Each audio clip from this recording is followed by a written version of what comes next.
Welcome to the Excel Still More podcast. I am your host, Chris Emerson. I'm here to encourage you in your walk with God.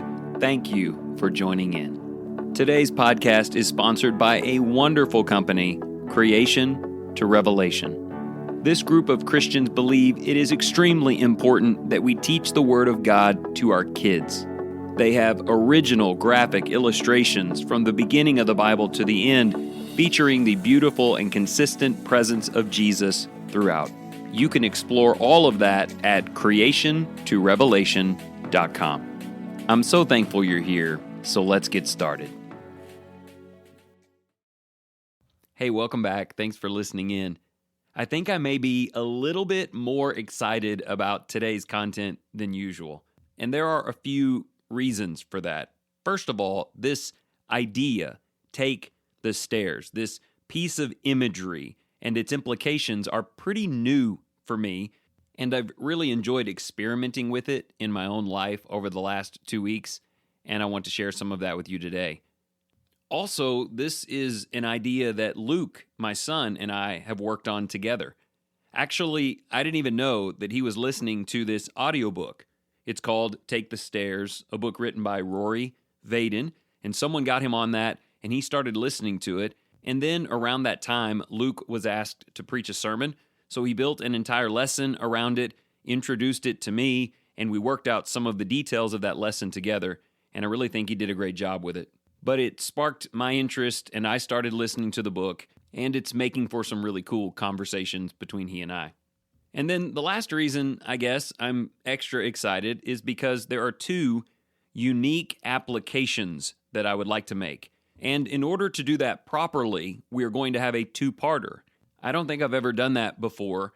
So today I will introduce the concept, give you some imagery, a few little guidelines, and in the second half, a very specific task that I would love for you to work on for the next 7 days. It will be very self-contained. You may not even tell anyone about it. It's about you working on yourself. Next week, I'll ask you how that's going, maybe give you a little pep talk, and then we want to expand the reach a bit. That episode will dive into some of the content in Luke's sermon, where we explored this idea that beyond you holding yourself responsible to take the stairs, there is also this circle community idea that you want to tap into, and then we also need to look at God's part in all of that. Basically, sometimes God makes sure all of the escalators are broken so that the stairs is your only option, and we'll talk about why that is and how we can come to appreciate it. All right, let's start by digging in on this concept. It's really very simple. The idea of taking the stairs is a willingness each day to choose to do things, even if you don't really want to do them, even if they don't give immediate results.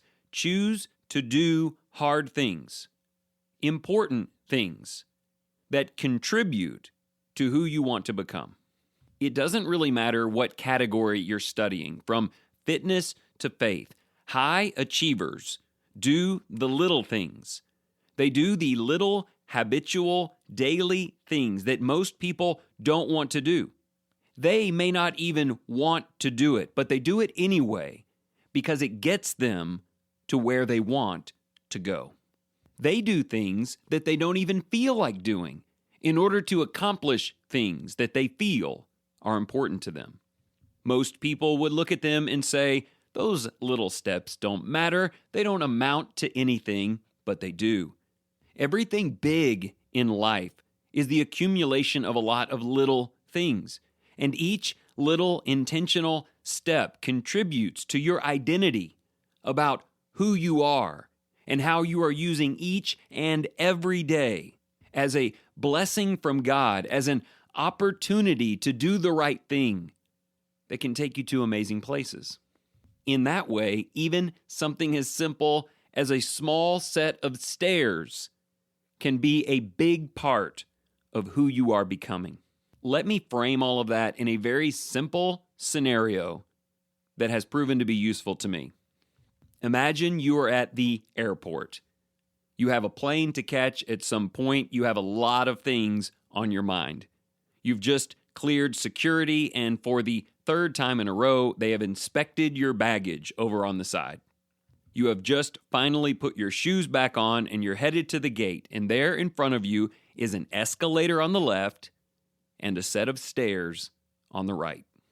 I spend a lot of time at the airport, so I can tell you that most people, without even thinking about it, as if it has no meaning or value in their life at all, step onto the escalator. I mean, how many people in that moment are thinking about the value of getting their heart rate up a little bit, or of getting a few extra steps?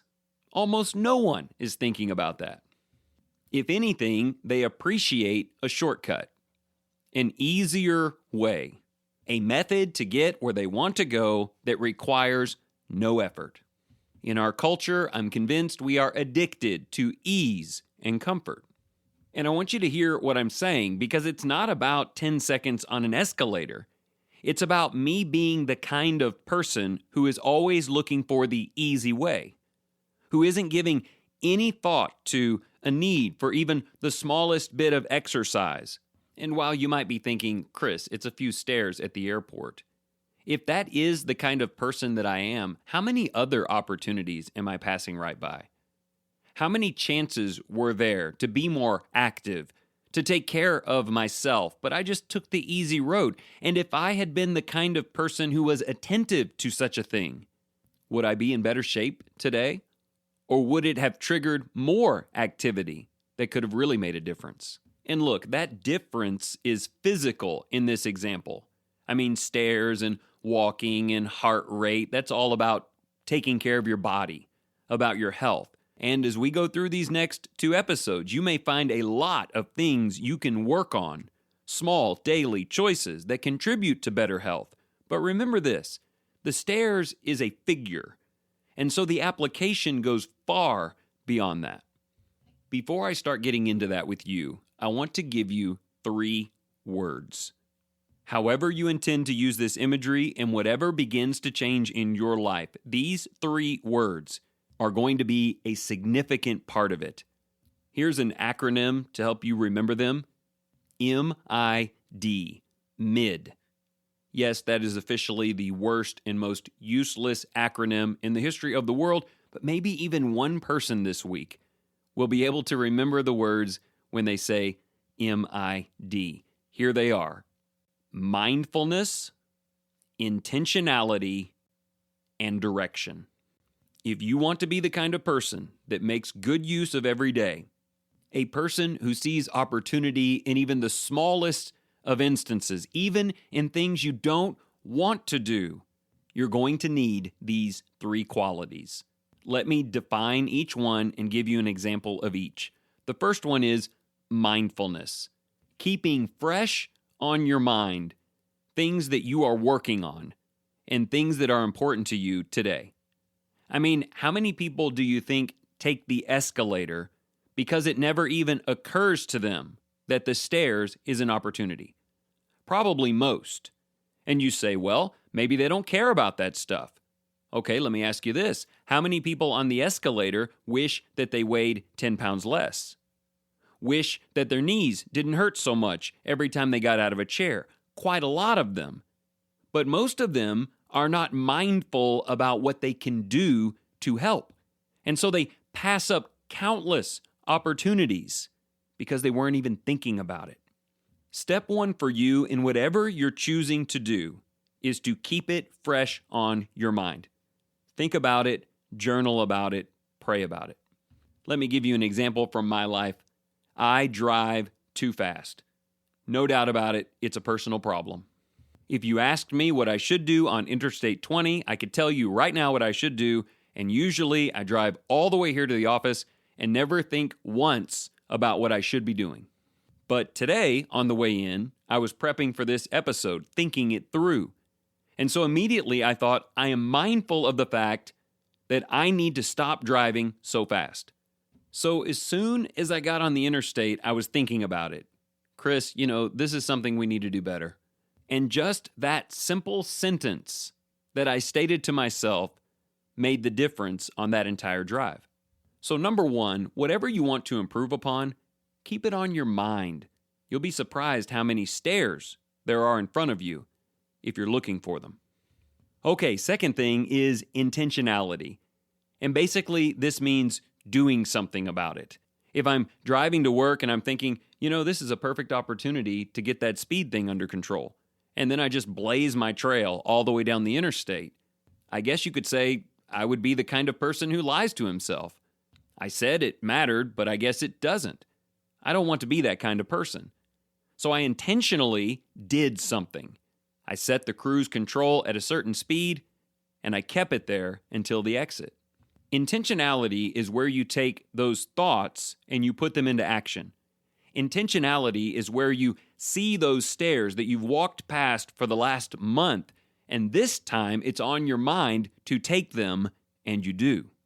You don't talk yourself out of it by saying that it really won't make that big of a difference, or I'll probably just give up on this within a week, because that's what lazy people do when something is on their mind. They mentally argue with themselves to justify their way out of it. How about you just have an intention and do something? You can think bigger than just the moment or the day. If it has to do with your health or growing in your understanding of the word or serving other people, whatever it might be, once you've decided, I'm going to have this on my mind every day, now you can even plan out intentions for the whole week. Here's what I'm going to do about that today.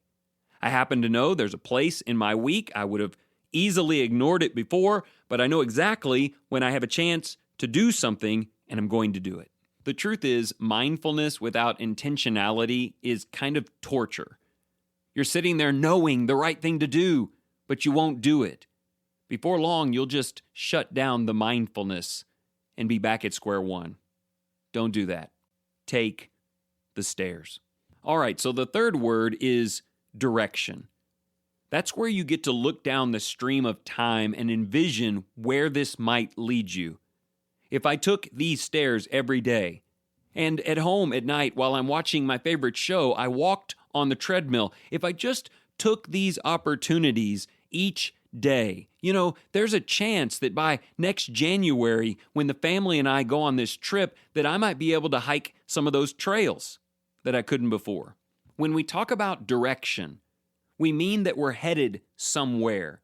And it's okay for you to take some time and envision what there is. Is it being a better Bible student, a better husband or wife, or in better shape? Whatever it is, it's okay to look out 6 months or a year and say, that's where I want to be. It's important to me. And then begin doing things, not random little things that you hope get you somewhere, but not so random little things that is taking you to that place where you want to be. If you have trouble with that, with kind of picturing a better you so you'll know which way to go, don't be afraid to just picture someone else, someone you look up to, someone who is where you are not, but they are where you want to be. They can even be a huge encouragement to you. And we'll talk more about the need for people like that next week. I'll give you an example on the speeding thing I mentioned earlier. There's a guy at our church here named Kyle Berry. He's got to be top 5 coolest people I've ever met. He's a jet pilot for a private company here in town. He has one of those machines where he flies over your house really low with like the blades in the back and the parachute. He is super cool. But he told me the other day, he's like, I don't speed. Why would I do that? I don't need that. There are times for speed, but not while I'm out there with everybody else on the road. I just leave early, take my time, and chill. And I remember thinking, man, I just want to be like Kyle. That's exactly how I want to be on the road. And you know what? I'm going to get there. At least so long as I am mindful about it, intentional about it, and I know what the goal is. There's not much out there that can stop me. All right, so I've only got a few minutes left, but I want to give you a specific project for this week. Maybe the things we talked about can apply to your health or your relationships, but I am challenging you to apply it to your walk with God. In 2 Peter chapter 1, there are 8 qualities listed. Every believer will have these 8 qualities and be increasing in them, getting better, excelling still more. We do not ignore them. We are not satisfied just to have some of them. We want to grow in these. The list is very simple. 8 things: faith, moral excellence, knowledge, self-control, perseverance, godliness, brotherly kindness, and love. Those are all very easy words. They don't take a lot of definition. We know that faith is trust in God. Moral excellence is about how we think and use our bodies. Knowledge is growing in an understanding of God. Self-control is the willingness to curb your desires. Perseverance is sticking to it long term. Godliness is actually about revering and honoring God more. Brotherly kindness is serving God's people. And love is love. So here's what I want you to do. I will read the list one more time, and I want you to choose one. Just pick one. One that you want to work on, one that you need to work on, one that is important to you. Are you ready? Here comes the list. Choose one. Faith, moral excellence, knowledge, self-control, perseverance, godliness, brotherly kindness, and love. I'm going to ask you about these in next week's episode. If I see you between now and then, I'm going to ask you which one you chose. If you say, hey, really enjoyed that episode, I'm going to say, tell me which one you picked and what you did about it. Sometimes we take on too much and we end up accomplishing nothing. I don't want you to go out and run 50 flights of stairs in 8 different buildings. Let's just focus in on one. Okay, here's the assignment. Number 1, whatever you chose, be mindful about it every day this week. Put it in your prayers every day. Talk about it with your spouse or your friends. Write it down in your journal. Think about it throughout the day. Ask yourself this simple question: am I growing in this thing? Have I been growing in this thing? How important is this thing to me? You haven't actually done anything yet, but you're thinking about it. Number 2, be intentional. Do something about it. If it's knowledge, take the opportunity to read the Bible sitting next to you. Whatever it is, identify ways you can exercise it and grow in it. You will probably find that there are stairs all over the place, opportunities everywhere, but you didn't notice them before because you weren't mindful and intentional. And then take a little time getting excited about what this could mean. Don't just think about the thing you're going to do. Think about who you could become. If it's knowledge, think about being an active evangelist. If it's brotherly kindness, think about having a personal relationship with dozens of people where you worship. Picture others who are where you want to be, or how awesome it will be when you get there. There's a reason why you need that optimistic, even exciting direction to a greater destination. Because I guarantee, whatever things you are intentional about this week, there will be some things you are not going to want to do. Mindless, passive escalators will be everywhere, and you will be tempted to just throw this episode out and take them. But what if you don't? What if you're not looking for the easy way out anymore? What if this week starts incremental, consistent changes that lead to blessings that you've yearned for a long time? Are you interested in that? Then become that kind of person. Take the stairs.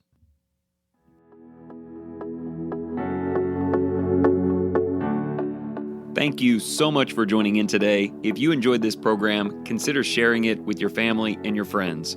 As always, you can go to excelstillmore.life to sign up for the email, order the 3-month journal, or just catch up on old episodes. And also, if you are looking for financial advice or future planning, give John Cunningham a call today, 205-913-1720. And remember this, whatever you choose to do today, in the name of the Lord Jesus, excel still more.